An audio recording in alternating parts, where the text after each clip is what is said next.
Welcome to another episode of the True Crime Remix, where I, Omega Keys, along with my girls, cover vengeance, scams, murder, and strange disappearances from the Black perspective.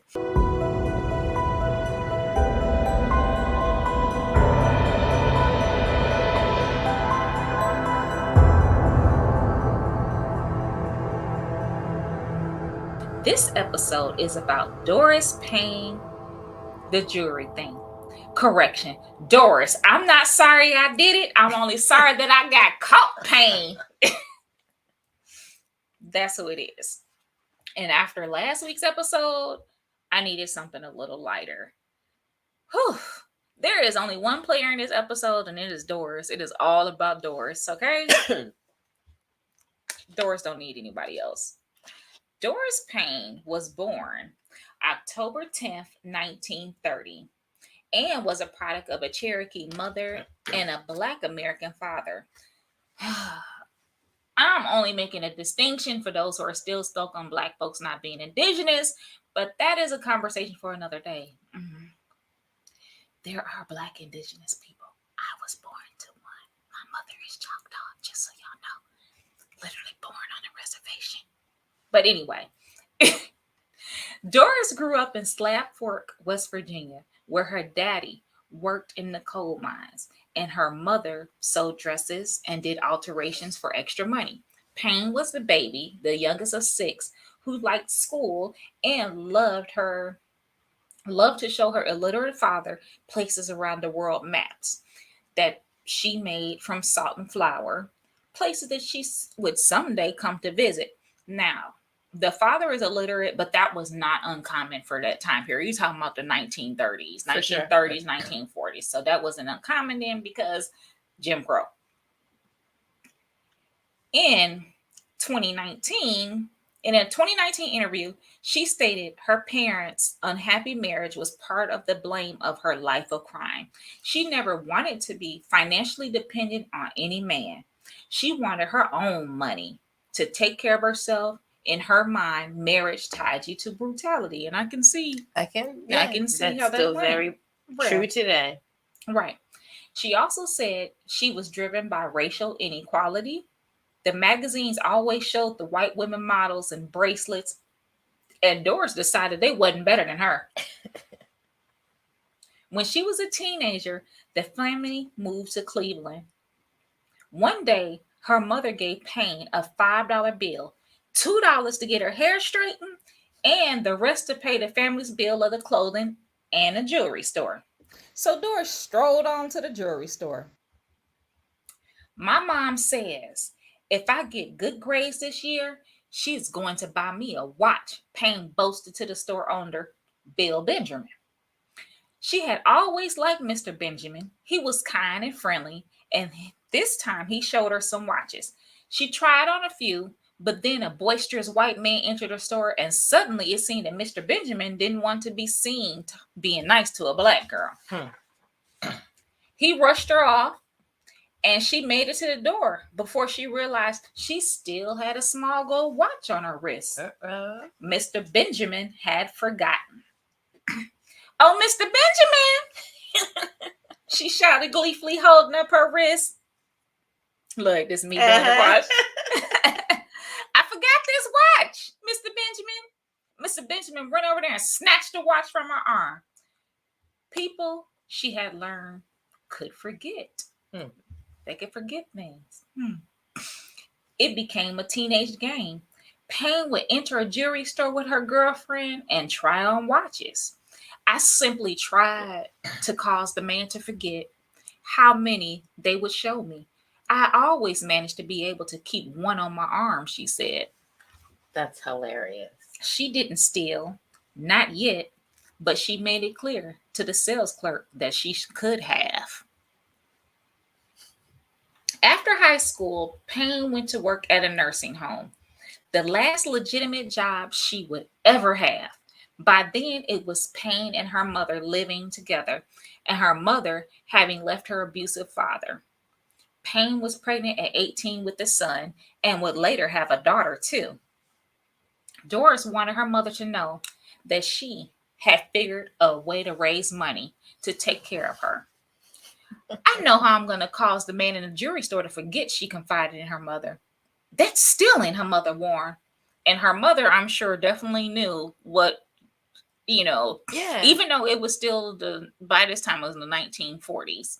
But her mother being older, she know what tragedies are out there for, Black people. Her mother was a step closer to slavery, but even Jim Crow wasn't that hard. She knew what happened to Black people, and her mother was very worried. So, but Doris was like, it's not stealing because I'm only taking what they give me. That's what she responded to her mother. And we're pulling out this information because Doris actually recorded herself in a documentary. So that's where we're getting this information from. And I just love it because it gives me a lot to work with here. Her mother's reaction was so harsh. Payne never mentioned it again. But I began to cause it to happen, Doris said. She knew she would need the right lingo, the right plan, the right dress. Clerks had come to assume she had money. A cheap purse wouldn't do. Premeditated. Oh, girl, she was premeditated by practicing as a teenager. She was right. She's been premeditated. She knew she needed the right lingo, the right plan and address, and all that other stuff. So she started with the bargain jewelry stores, but she found that quickly that cheap stores obeyed the rules. They never pulled out one item at a time. So when she was around 23, she took the Greyhound bus to Pittsburgh fine jewelry store and easily walked out with a square cut diamond with the price tag of $22,000. And that's $22,000 in the 1940s. Exactly. Or it might be the early 1950s then. $22,000 maybe. Oh, now it's not. Now it's actually more of what it would be worth. It's gone. I mean, inflation is terrible, but it would still be more. Like that's a lot. So now I got to get rid of it. I don't have a clue and I'm scared to death, Doris said. A song came to mind. There's a pawn shop on the corner in Pittsburgh, Pennsylvania, she sings, remembering the lyrics with a smile. The lyrics from the pawn shop store. Right. Yes. She went to a pawnbroker and told the man she wanted to sell the ring. He asked how much. She wasn't so sure, so she divided the price by 3 and came up with $75,000. No questions and no ID requested. She got the cash. Wow. Doris was now off and running. Soon she was living 2 lives. The plain single mother who liked to cook and go to jazz clubs, and the worldly woman with places to go, work to do, and gentlemen to dine with. Mm-hmm. Doris. She was turning up. Yes, she was. All the way. Her success was remarkable. She had to...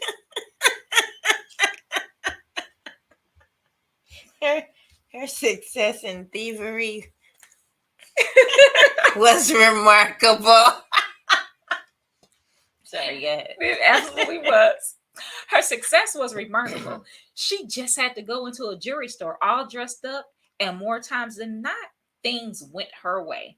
At first, her longtime boyfriend, a tavern owner, gave her tips. Don't talk too much. Don't give too much away. Don't even give your name. Sometimes he called a store beforehand and told them he was an attorney. And he had a client coming into the shop who was selling an estate. Okay, her boyfriend obviously was not Black. No. He was Italian. Right. He was Italian. And from some of the stuff I looked at, he had some mob dealings and he had all type of stuff going on. Because he's giving some pretty sound mob advice. He's been in it like he's been in the life for a while, so he knows. So he's giving her some tips. All right. But mostly Payne was a one-woman game with her own pattern.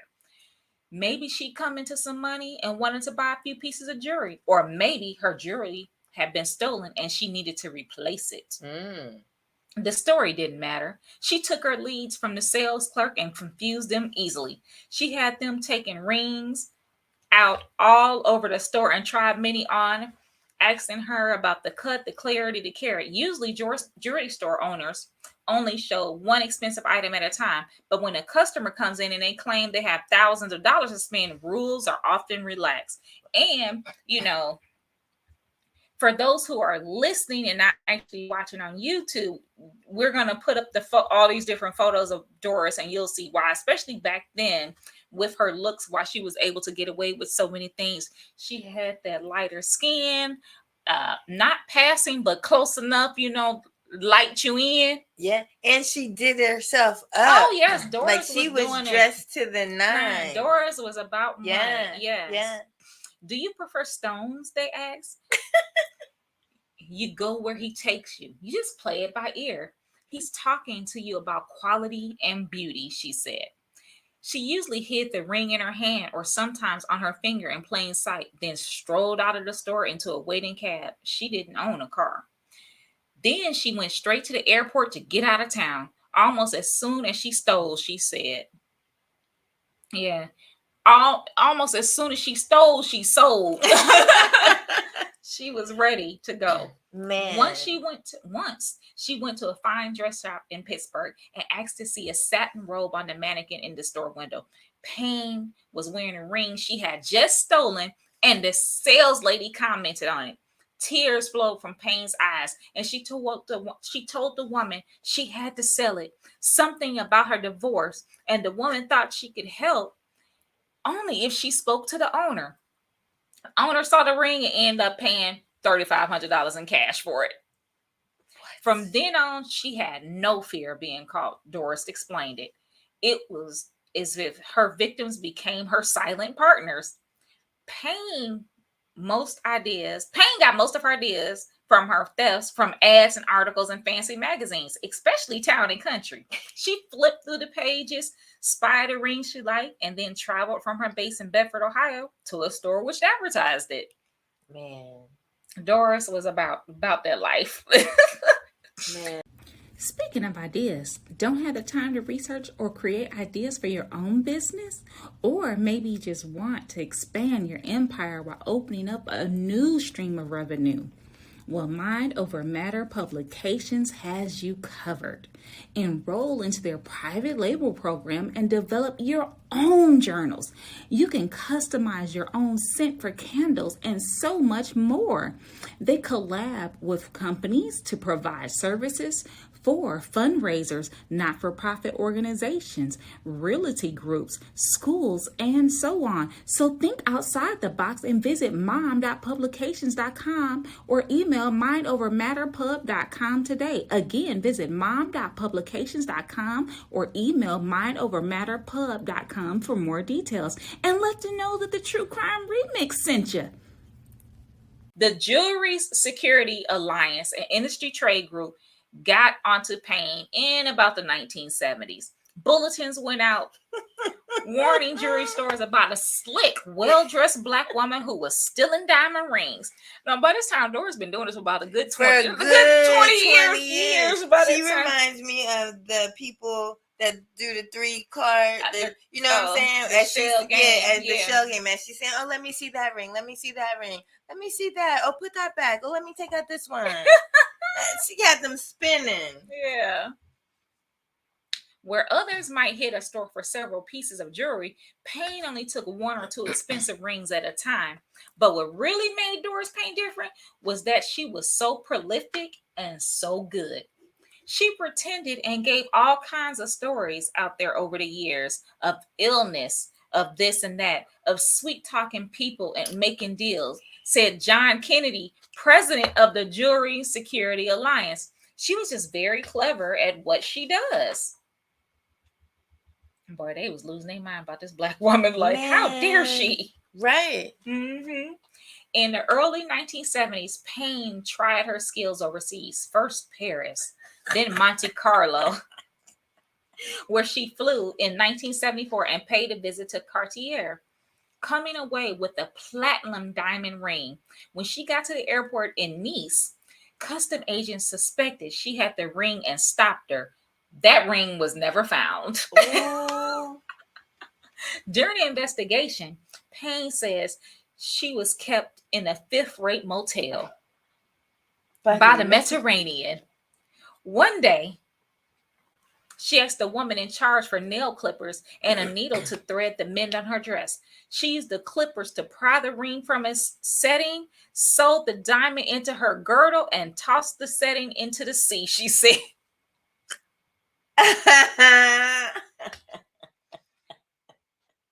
Oh my gosh. She wore her girdle Man. day and night. And when it was wet from washing, even when it was wet from washing, her room was searched every day, but the diamond remained hidden. She wasn't always so lucky, though. She'd been arrested more times than she could care to remember. One detective said her arrest report is more than 6 feet long. That's terrible. That's terrible. She's done time in Ohio, Kentucky, West Virginia, Colorado, and Wisconsin. Still, the arrests are really just the tip of the iceberg, said FBI Supervisory Special Agent Paul G. Gropman. She's somebody grandma? Not yet. Oh, Not goodness. during this time. She Okay, about to be. she about to be. We getting there. Once she was in federal custody in Texas, she even escaped from a hospital after faking a medical condition. She simply walked away, said Ron Eddins, an assistant U.S. attorney who was prosecuting Payne for trying to sell a ring when she fled. The most time she ever served was in Colorado, where she did almost 5 years in prison for swiping a diamond ring from the Neiman Marcus store in 1998. Wow. We have gone from the 40s Wow. to 1998. Now, Doris is still at it. Wow. Payne had seen the $57,000 gem in Town and Country. Remember, she said she'd be looking at her stuff. Getting her lifestyle. Yes. So she wanted it and she got it. She quickly left Colorado, sold the ring, and went to Europe. The FBI searched her Ohio home while she was gone and found $10,000 in cash and several passports. Through the decades, she has used at least 22 aliases. Wow. Among them, Audrey Davis, Thelma White, Sonia Dowles, Marie Clements, and Donna Gilbert. The name may have changed, but the person was always the same. She was charming, pleasant, refined, and with a sweet southern way about her. Doris used 32 aliases and had 9 passports. That's what she's saying. Look, they found 22. She said, nah, it was 32. She's smooth. She said it was 32. 32. She corrected them. Don't be trying to low play me. You gonna give me all my props. Right. She is a woman and has a stately appearance about her, Eden said. So it was hard for people to believe she's a liar, cheater, and a stealer.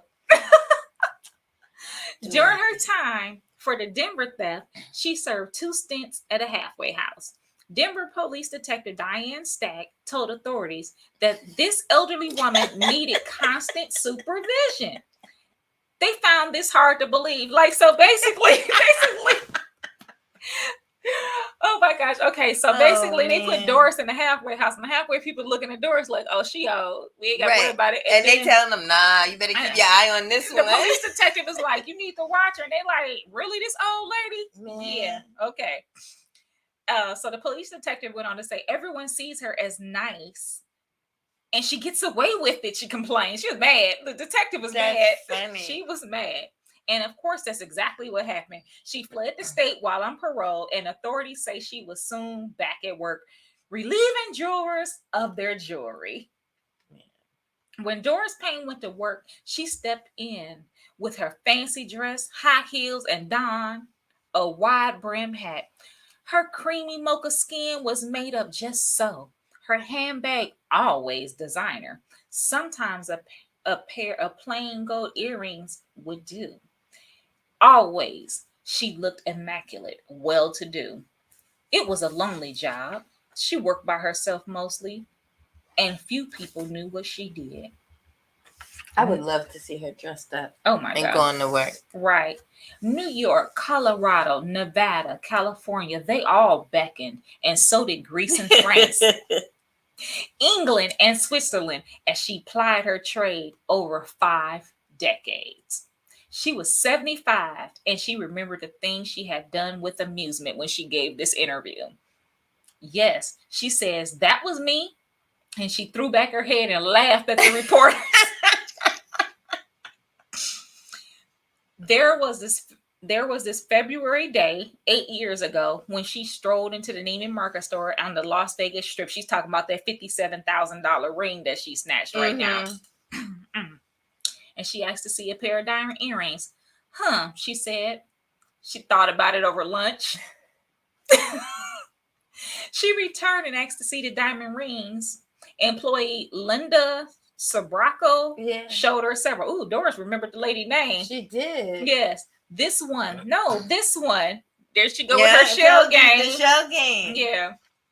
How about that one? Soon, Sabraco was swapping jewelry in and out of cases and at a dizzying pace. Payne slipped rings on and off and had Sabraco to do the same. Then Payne was gone. And so was a $36,000 Marquise cut 2.48 diamond ring. Actually, it was ended up being 57. Right. Yeah. Man. But she thought it was 36, but they ended up saying it was 57. Never did she grab the jewelry and run. This is how Doris Payne went about her work as an international jewelry thief. That just wasn't her way. Instead, she glided in, engaged the clerk in one of her stories, confused them, and easily slipped away with a diamond ring, usually to a waiting taxi cab. She says says retired Denver Police Detective Gail Riddell, like a character from a movie.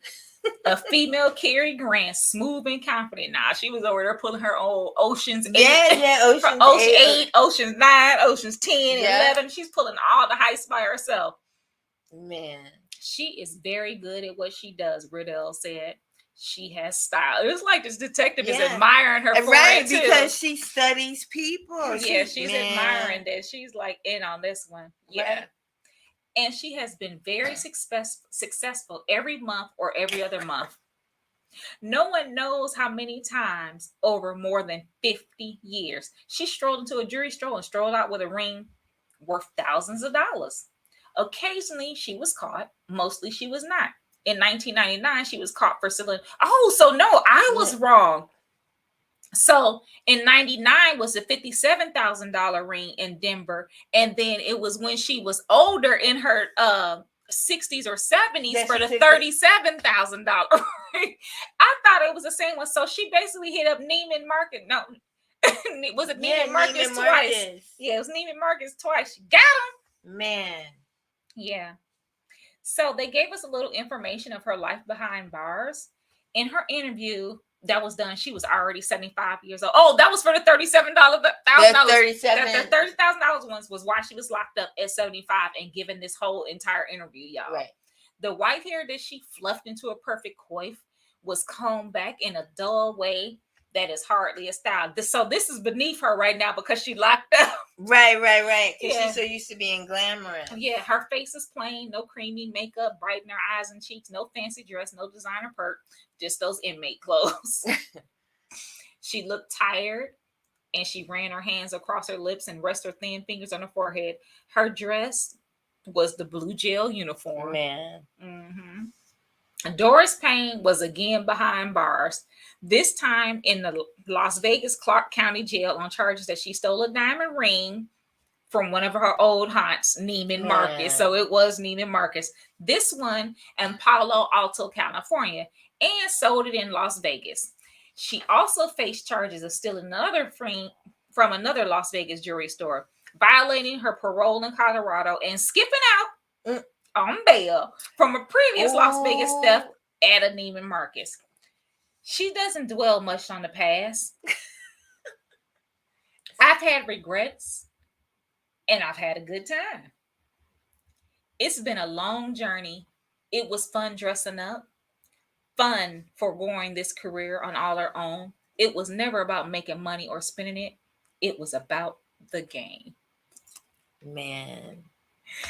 Once she swears she threw a ring in the trash. She didn't want it. It meant nothing to her. I mean, like she took so many. Right. She stole diamond rings, she says, because they were easier than everything else.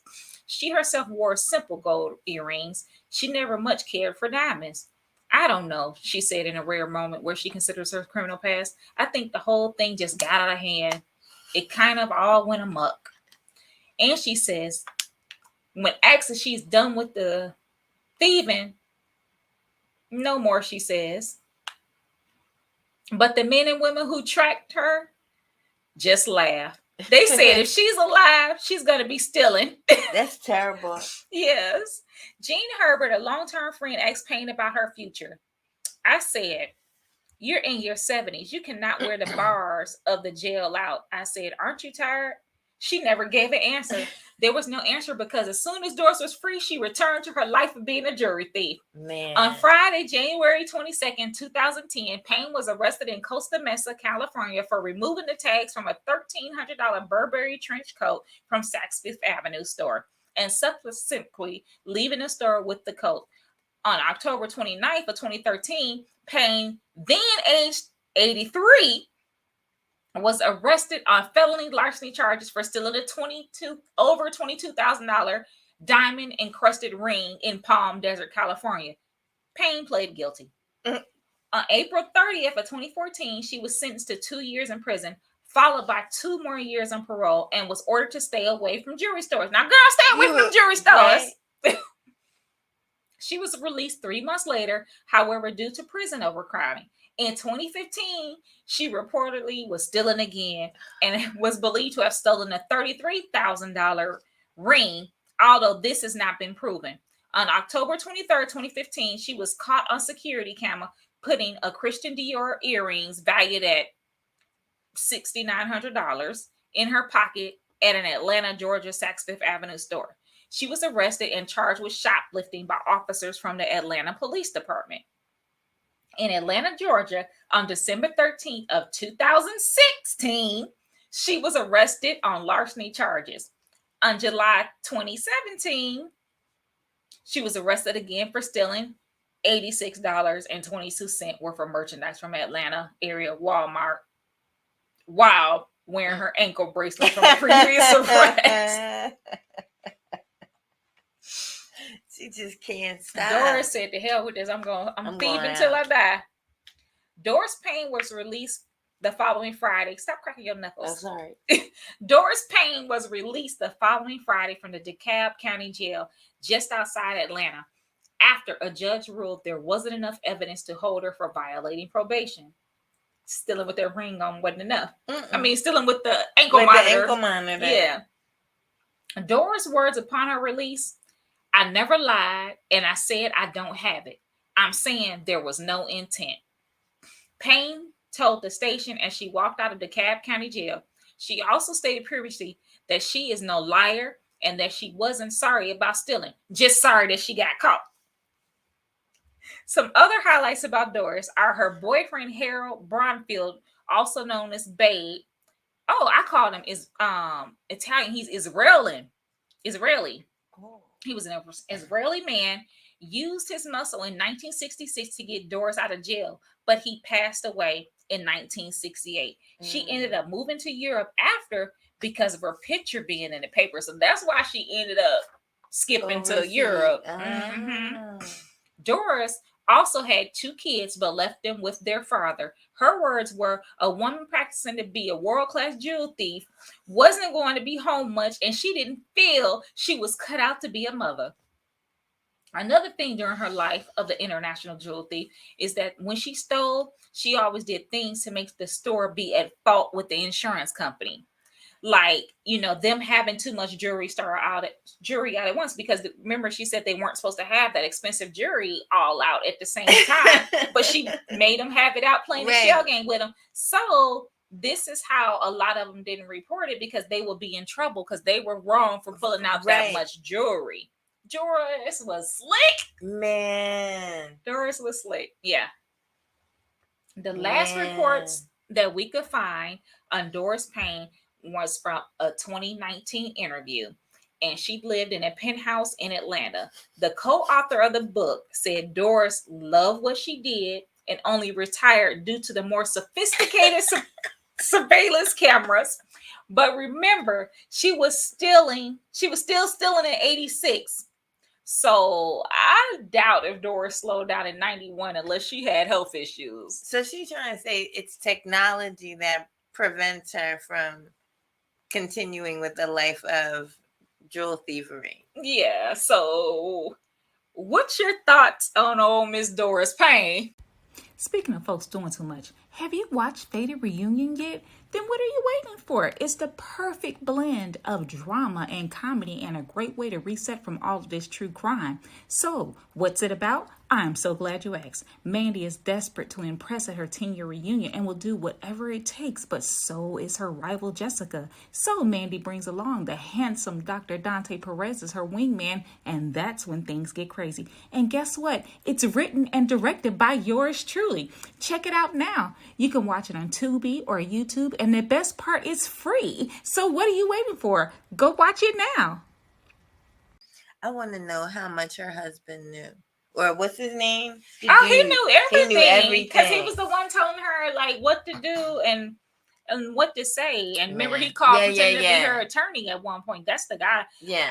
I think Doris, this was a type of woman, like she had men after him, but she just wasn't, because her family, that abuse that she saw, she wasn't going to be in a relationship like that. Like, right. She wasn't going to allow herself to be. Yeah, I date you, whatever, but nah, this is my life. I'm a jury thief. I ain't depending on you for nothing. And she just wasn't going to tie herself down with that. Like, my thoughts on Doris, I love Doris. I like Doris too. I love Doris. It's that man's fault.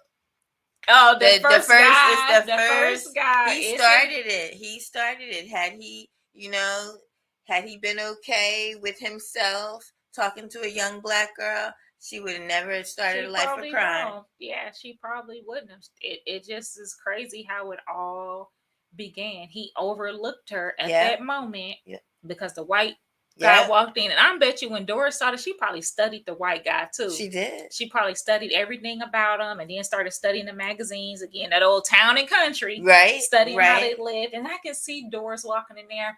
I'm not your average Negro. I would love to see her like pulling things from her closet.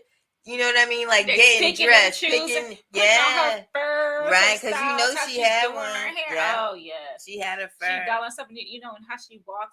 I can see her giving herself like homemade etiquette classes too. Oh yeah, or watching movies, studying the old white movies, the old white women in the black. Yeah, she watching them.